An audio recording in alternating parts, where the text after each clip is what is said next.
संबंध बनाते समय किसे ज़्यादा आनंद आता है, स्त्री को या पुरुष को?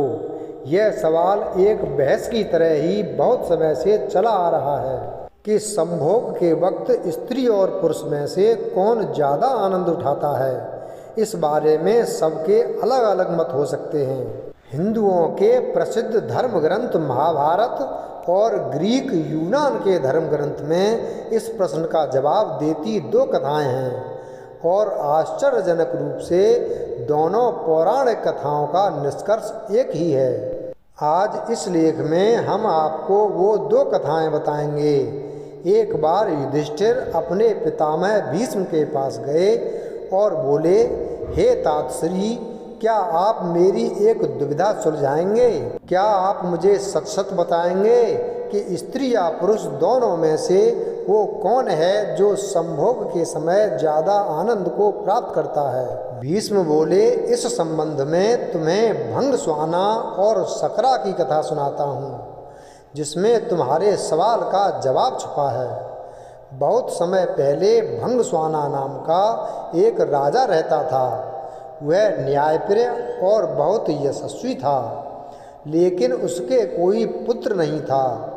एक बालक की इच्छा में उस राजा ने एक अनुष्ठान किया जिसका नाम था अग्निष्टुता, क्योंकि उस हवन में केवल अग्नि भगवान का आदर हुआ था। इसलिए देवराज इंद्र काफ़ी क्रोधित हो गए। इंद्र अपने गुस्से को निकालने के लिए एक मौका ढूंढने लगे ताकि राजा भंगस्वाना से कोई गलती हो और वह उसे दंड दे सकें। पर भंगस्वाना इतना अच्छा राजा था कि इंद्र को कोई मौका नहीं मिल रहा था, जिस कारण से इंद्र का गुस्सा और बढ़ता जा रहा था। एक दिन राजा शिकार पर निकला।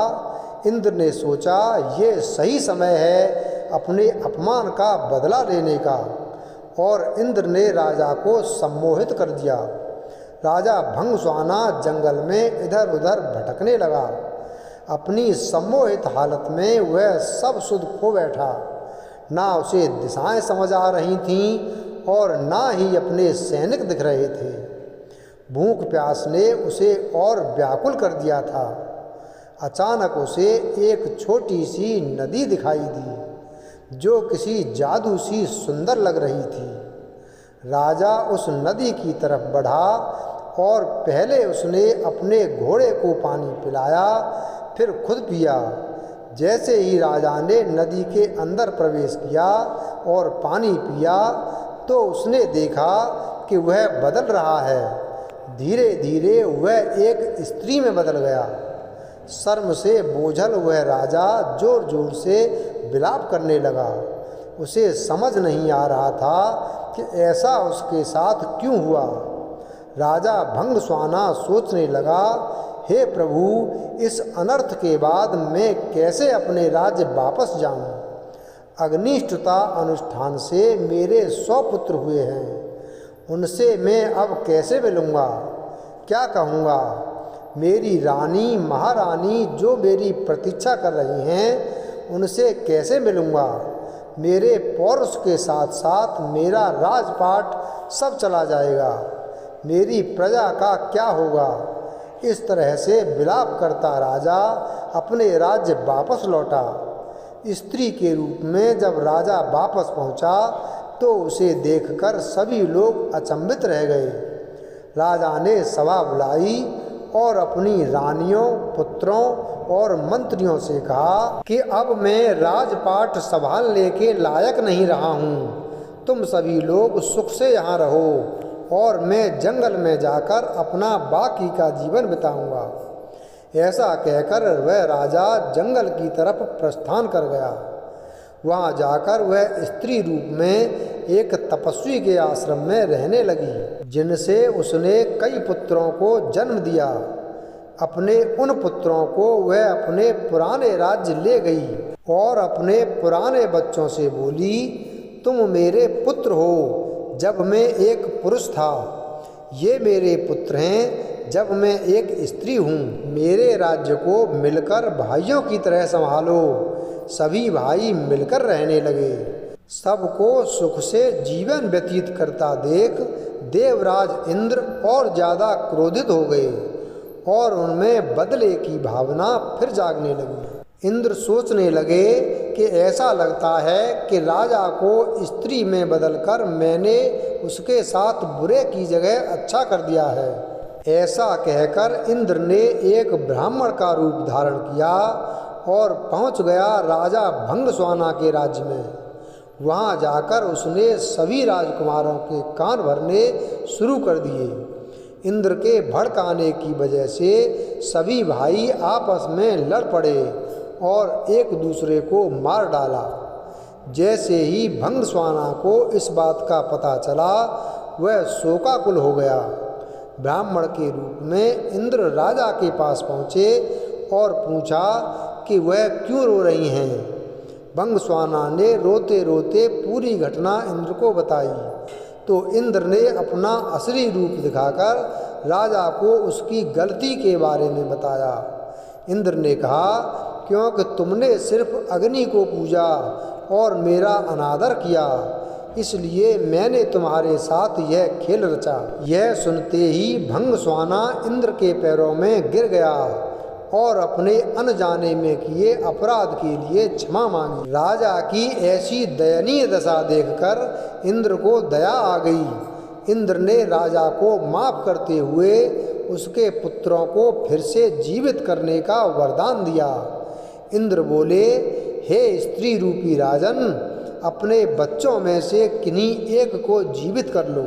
भंगस्वाना ने इंद्र से कहा, अगर ऐसी ही बात है तो मेरे उन पुत्रों को जीवित कर दो जिन्हें मैंने स्त्री की तरह पैदा किया है।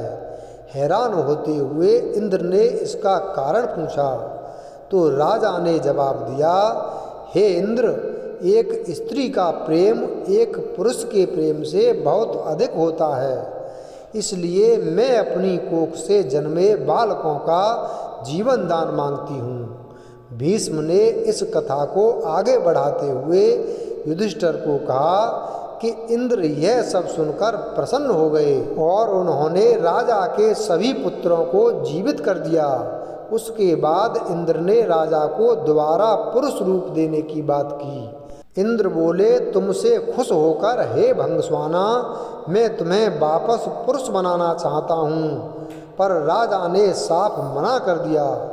स्त्री रूपी भंगस्वाना बोला, हे देवराज इंद्र, मैं स्त्री रूप में ही बहुत खुश हूँ और स्त्री ही रहना चाहता हूँ। यह सुनकर इंद्र उत्सुक हो गए और पूछ बैठे कि ऐसा क्यों राजन, क्या तुम वापस पुरुष बनकर अपना राजपाट नहीं संभालना चाहते? भंगस्वाना बोला, क्योंकि संभोग के समय स्त्री को पुरुष से कई गुना ज़्यादा आनंद, तृप्ति और सुख मिलता है, इसलिए मैं स्त्री ही रहना चाहूँगा। इंद्र ने तथास्तु कहा और वहाँ से प्रस्थान किया। भीष्म बोले, हे युधिष्ठिर, यह बात स्पष्ट है कि स्त्री को संबंधों के समय पुरुष से ज़्यादा सुख मिलता है। ऐसी ही एक कहानी का वर्णन ग्रीक धर्म ग्रंथों में है। तिरेसियास नाम का एक राजा अपने युवा दिनों में एक बार जंगल में शिकार करने गया। वहाँ उसने 2 सांपों को संभोग करते समय लिपटे हुए देखा।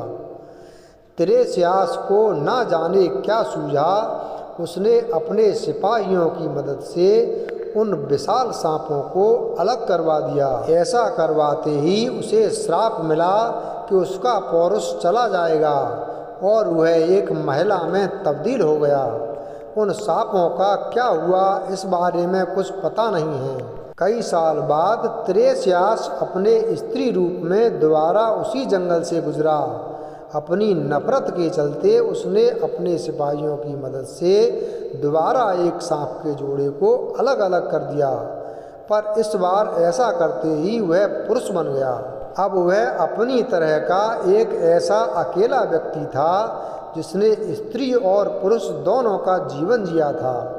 उसी समय ग्रीक भगवान जीउस और उनकी पत्नी हीरा में विवाद चल रहा था कि सेक्स कौन ज़्यादा एंजॉय करता है, स्त्री या पुरुष। उन्होंने तिरेसियास को बुलावा भेजा। त्रेस्यास ने ज़्यूस और हीरा के सवाल का एकदम सीधा और सटीक जवाब दिया। महिलाएं पुरुषों से 9 गुना ज़्यादा सेक्स का आनंद उठाती हैं। इस जवाब से हीरा बहुत नाराज़ हो गई और उन्होंने त्रेस्यास पर ऐसा वार किया कि वह अंधा हो गया। ज़्यूस अपने आप को त्रेस्यास के अंधेपन के लिए जिम्मेदार मानने लगे और उन्होंने उसको भविष्य देखने का वरदान दिया।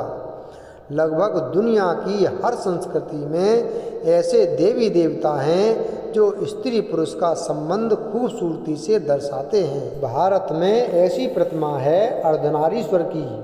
अर्धनारीश्वर का अर्थ यह हुआ कि आपका ही आधा व्यक्तित्व आपकी पत्नी और आपका ही आधा व्यक्तित्व आपका पति हो जाता है। आपकी ही आधी ऊर्जा स्त्री और आधी पुरुष हो जाती है और तब इन दोनों के बीच जो रस और लीनता पैदा होती है उस शक्ति का कहीं कोई विसर्जन नहीं होता। वीडियो अगर पसंद आया हो तो वीडियो को लाइक करें, चैनल C2 बाई के स्टोरीज को सब्सक्राइब करें और बेल आइकन प्रेस करें और अपने दोस्तों के साथ शेयर करें। धन्यवाद।